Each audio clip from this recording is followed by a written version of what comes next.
똑같이 먹어도 배도 부르고. 그럼 이거이 마치 돈 없으면 이렇게 하면 되겠네요. 그렇게.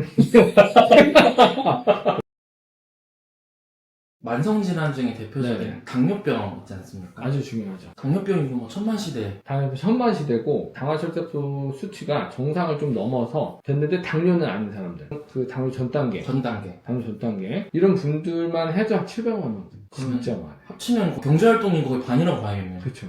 성인들이 당이 온전한 사람이 많지 않다. 실제로 검사를 해보면 5.6 넘는 사람은 정말 허다하다 이런 뜻이죠. 그러니까 근데 좀 고백할 게 있습니다. 안 하셔도 돼요.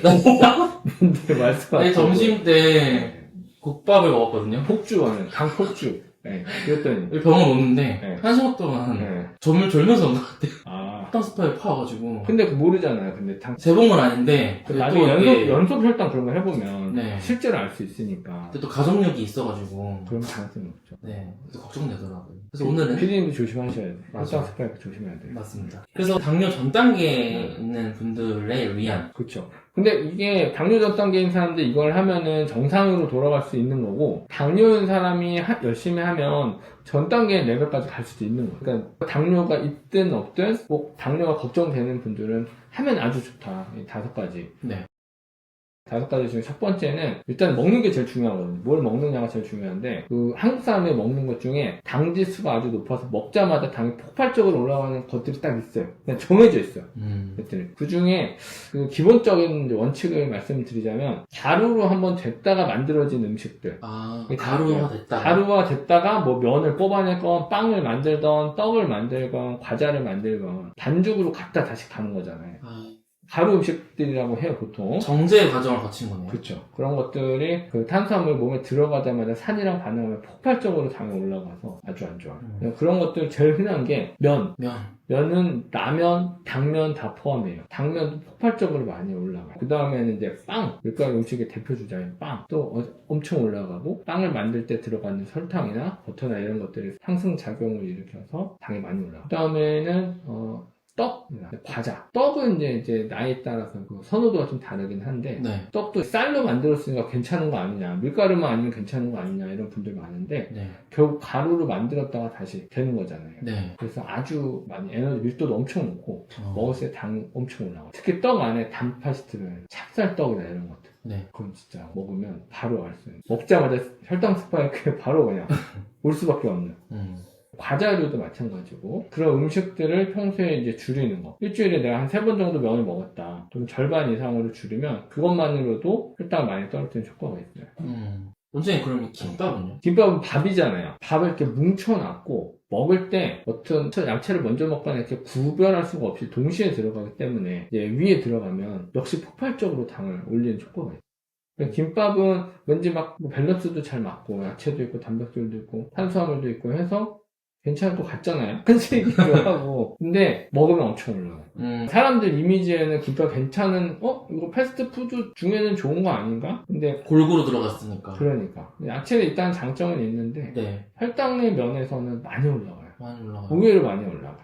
김밥도 아주 안 좋다. 그래서 정리하자면 김밥, 면, 빵, 떡, 과자. 근데 벌써 뭘 먹으라는 거냐 마우성치는 소리가 들리는데. 그렇긴 한데 그걸 빼고 드시면 돼요.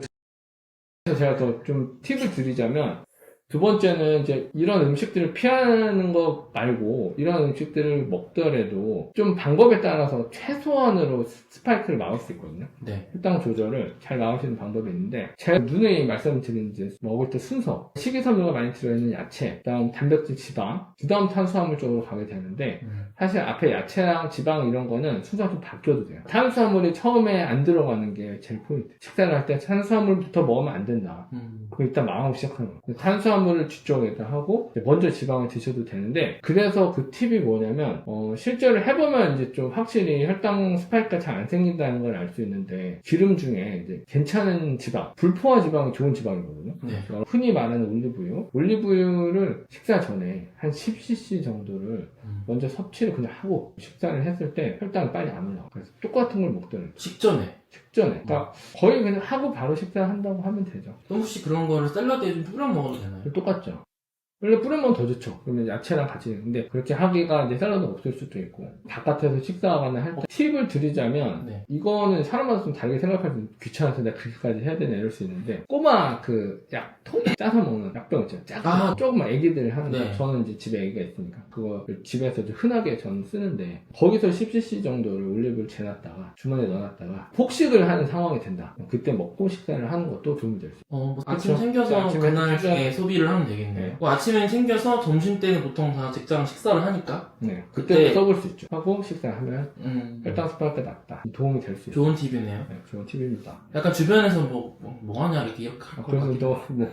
그냥 약 먹었다 그래, 그냥. 감기나 감기 기운이 있어가지고. 이유를 설명을 드리면, 지방이 먼저 들어갔을 때, 장관의 위랑 소장의 운동 속도가 많이 떨어지거든요.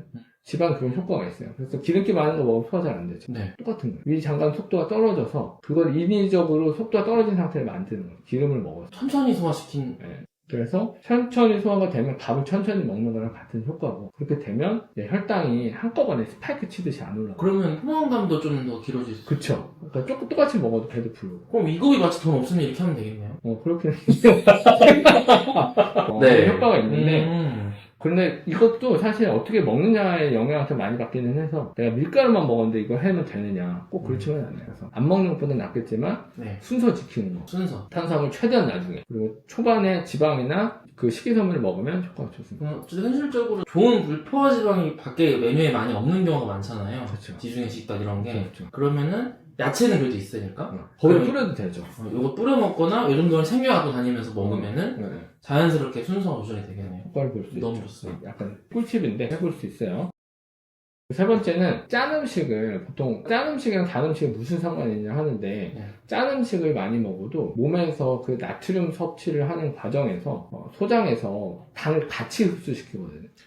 나트륨이 너무 많으면 필연적으로 당을 같이 흡수되는 효과가 있어요. 그래서 짜게 많이 먹으면 당 흡수 속도가 빨라지면서 스파이크가 올 수 있어요. 그럼 단짠 음식 먹으면 최악이죠. 맞아요. 그 속도도 빠르고 양도 많이 들어가요. 그리고 보통 짠 음식에 국물류가 많은데 네. 국물 뜨거울 때는 사람이 맛을 잘 못 느끼거든요. 그래서 더 들어가요. 나트륨이 더 들어가. 국물에는 나트륨이 더 들어가고, 그리고 단맛을 낼 때도 그것만 있으면 맛이 없고, 짠맛을 냈을 때도 사탕이 없으면 맛이 없기 때문에 닭도리탕, 감자탕 이런 거. 짜게 먹으면 똑같은 음식이라도 혈당을 더 올리는데 영향을 많이 주니까 네.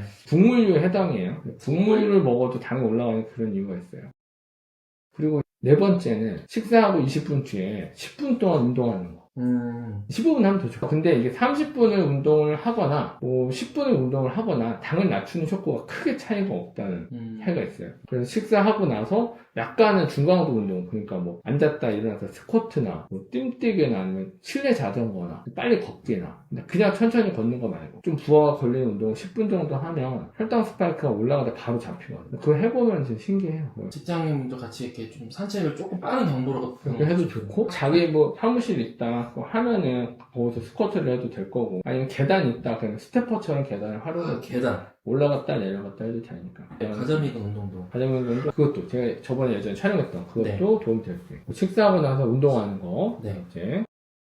그리고 다섯 번째는 이거는 좀 뜬금없다 생각할 수 있는데, 수면이 엄청 중요해요. 당에 있어서 하루에 잠 수면 7시간 미만이 되면 코티졸이라는 스트레스 호르몬이 폭주하면서 다음날 별거 안 먹어도 당이 올라가고, 아침 혈당도 높고, 잠을 자는 사이에 당이 떨어지거든요. 그래서 꼭 수면을 7시간 이상 유지하는 거, 수면 시간을 길게 잡으려고 하는 거를 노력하는 게 되게 중요해요. 바쁘니까 수면 시간부터 이제 버리고 TV 보고 넷플릭스 보고 이런 거 하잖아요. 근데 타협할 수 없는 것 중에 하나가 수면.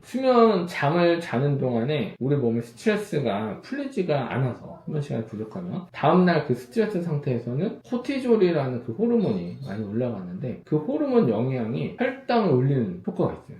그 코티졸이라는 호르몬이 흔히 말하는 스테로이드 뭐 주사 맞고 약 먹으면 당 올라가잖아요. 그건 똑같거든요. 그래서 그 호르몬 때문에 당이 올라가고, 그건 수면 시간이랑 직결돼요. 기초 대사량도 많이 떨어져요. 다음날. 네. 당이 소모가 잘 안 되죠. 그런다고 성인이 8시간 이상 무턱대고 잠을 자면 수명이 좀 줄어. 7시간에서 8시간 사이 잠이 제일 좋아요. 6시간 미만으로 자면 그때부터 수명 줄고요.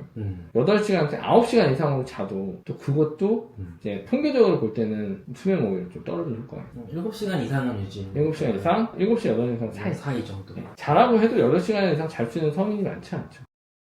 정리하자면 당화혈색소 기준으로 네. 당뇨 전 단계인 분들이 5가지 그 정제된 탄수화물 네. 가루가 됐다가 다시 변형된 그렇죠. 탄수화물 근데 김밥은 가루가 된 건 아닌데 처음부터 탄수화물을 먹는 거라서 당의 영향이 좀 있어요. 음료수 포함이죠. 특히 탄산음료. 네, 액상과다. 그리고 음식 먹는 순서가 중요한데 지방이나 야채 먼저 먹고 탄수화물인데 최대한 나중에. 최대한 나중에 탄수화물 최대한 나중에. 올리브유를 10cc 정도 식사 전에 섭취하면. 해도 괜찮아요. 네. 세 번째는 짠 음식을 줄여야 된다. 네. 당이 같이 흡수가 네. 되기 때문에 네. 그리고 식후 20분 뒤에 네. 10분 이상 약간의 중고강도 생각보다 근데 오래 안 해도 효과가 있다는 게 신기한 거죠. 그러니까 하는 게 중요한 거예요. 네. 엄청 많이 안 해도 효과가 있다. 마지막으로 7시간, 8시간 수면 유지하는 거. 네. 사실 보면은 엄청 어려운 건 없는데요. 그쵸. 조금 줄이고, 조금 더 하고. 그렇게 하면은 당뇨 전 단계에서 똑같이 생활을 하면 한 2년 내로 당뇨 가는 경우 허다하거든요. 이 700만 인구가 다 이거 영상 봤으면 좋겠네요, 진짜. 그러니까요. 좀 열심히 보시고 따라하기가 쉽지는 않은데 그런다고 하더라도 이거를 알고 이제 생활하는 거랑 이제 모르고 하는 것도 다르니까 5가지 딱 좋은 것 같아요. 의식을 하면서. 처음에 다 못하더라도 꾸준하게 실천하다 보면 어느덧 이제 당뇨 전 단계에서 벗어나. 그리고 당연히 당뇨이신 분들도 그쵸. 당뇨 있으신 분들은 열심히 해서 당뇨 전 단계로 가면 얼마나 좋아. 네. 무조건 약에만 의지하지 마. 약을 먹으면서도 이거를 동행을 해야 네. 약이 올라가지도 않고 잘하면 줄일 수도 있고 꼭 신경 써주시면은 아주 좋을 것 같습니다. 너무 유익한 영상인 것 같습니다. 여러분 연말에 이제 좀 회식 자리도 많고 술자리도 많아서 혈당 올라가고 그럴 일이 되게 많을 텐데 지금 말씀드린 5가지 꼭 지켜서 건강관리 유념하시고 또 저희 컨텐츠에 구독, 좋아요, 알람 설정 해주시면 저희가 더 좋은 컨텐츠를 만들 도움이 될 수 있을까 부탁드리겠습니다. 감사합니다.